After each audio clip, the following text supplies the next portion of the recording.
সকাল থেকেই তাদের রস সংগ্রহ করার প্রক্রিয়া এবং সেগুলো চুলাই দেওয়ার যে প্রক্রিয়া সেগুলো সচক্ষে দেখেছি। খুবই স্বাস্থ্যসম্মত উপায়ে তারা রস গুলো সংগ্রহ করে এখানে জাল দিয়েছেন এবং আমার চোখের সামনে সেগুলো এখন আস্তে আস্তে গুড়ে পরিণত হয়েছে। তো নিজের চোখে দেখে ভেজালবিহীন পণ্য কেনার জন্য আমি এখানে এসেছি। আপনারা সকলেই কম বেশি জানেন ফরিদপুরের ঐতিহ্যবাহী খেজুরের গুড়ের কথা। এই গুড়ের ঐতিহ্য বিভিন্ন বই পুস্তকে আমরা পড়েছি, ছোটবেলায় বিভিন্ন গানে শুনেছি, বিভিন্ন কবিতায় আমরা পড়েছি।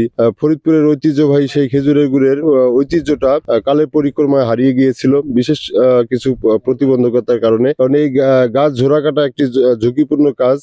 এখানে অনেক ঝুঁকি থাকে, অনেকে অনেক দুর্ঘটনার শিকার হয়ে তারা পঙ্গুত্ব বরণ করেছে। কিন্তু সরকারি বা বেসরকারি ভাবে কোনো রকম কোনো তদারকি না থাকা, কি দেখভালের কোনো সুযোগ না থাকার কারণে এরা এই কাজটিতে আগ্রহ হারিয়ে ফেলেছিল।